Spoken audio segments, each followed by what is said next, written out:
from Maui. That is where I am right now as I record this, but not where today's video is from.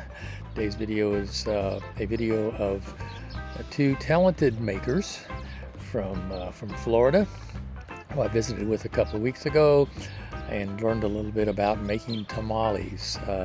They held a Tamalada, I think is how you say it. Maybe not. Correct me if I'm wrong, please.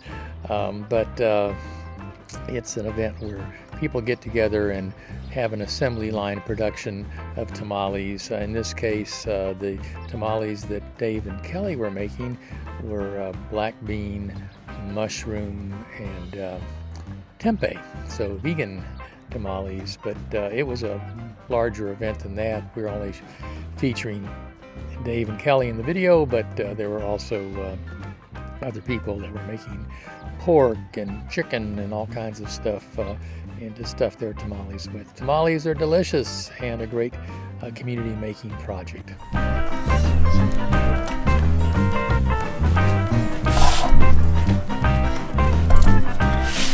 This is only because the masa is a little cold, so it's easier to kind of tamp on there, like put on like this. All right.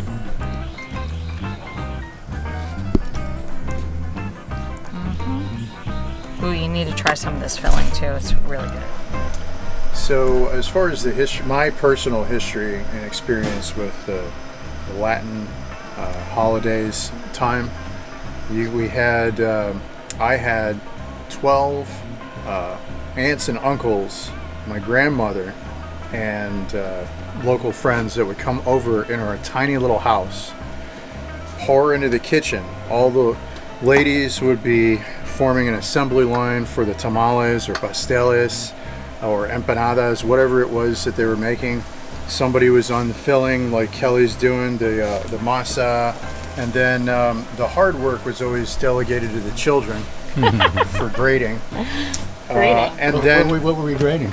We were grading either the meat of coconut, which would actually end up going into coquito. So the kids helped make the very powerful and potent alcoholic beverages for the adults. Talk about the masa. And, sure. What goes into the masa and where it comes from and all that. Sure. We use Maseca brand masa harina. It's just this regular brand that Dave's family used forever. You can find it in grocery stores, very common. And what is it? And it is it nixtamalated? How do you say it? Why don't you explain what it is, Dave? It's just ground corn flour, ready to go, and you just add a little bit of salt and water until you get the right consistency and some fat. Yeah. Traditionally, it's lard. Yeah, I use. I think you don't use lard in this stuff. No, we're going to try to make this as vegan as possible. So we go ahead and use either canola oil, or you can use vegetable shortening, or we used a sustainable palm oil as well. We've used 3 different things before. They all work really well. I would ask you sometime if you'd like to try some grapeseed oil. Yes, I have. I hadn't thought about that. It's a really good oil, I think. I mean, I don't know what its health situation is. Yeah. I think in general it's a really good oil. Yeah. It's fun to use. I think we could use that well. And then I put a little bit of baking powder in mine too. So that's the recipe that I was taught. Where were you taught your recipe? Just in a lot of different books and YouTube videos. And yeah, I didn't have the experience of growing up making these.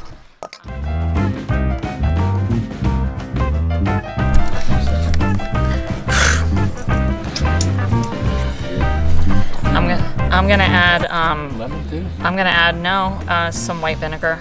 I'm gonna add some. The next batch is gonna have green olives in it too. There's some olive haters.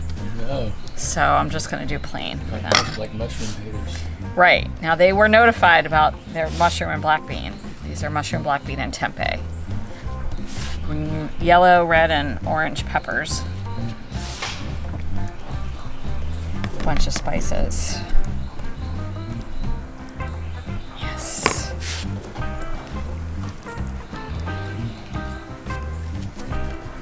All right.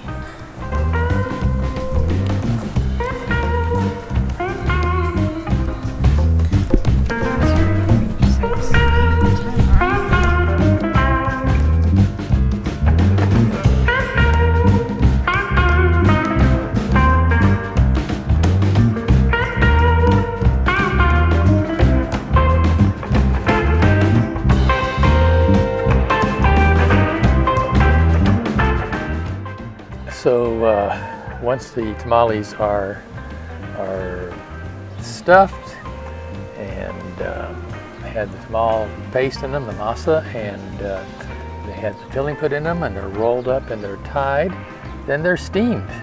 And they're steamed over hot water, over boiling water in a strainer on the stove, and then after a little while, maybe 15 or 20 minutes, you take them out, and you can eat them right away, or you can put them in the refrigerator or in the freezer.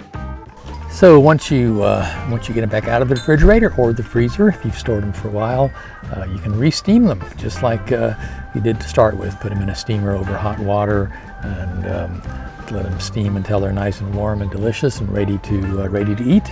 And you will be happy. Your stomach will be happy. So, well, that's it. I hope that wherever you are, that you're having a really good day. That you're happy, you're healthy, you have a smile on your face, and your belly is full. From the beautiful island of Maui, aloha. I'll see you soon in another place, another time. I don't know when, but not too long from now. Ciao.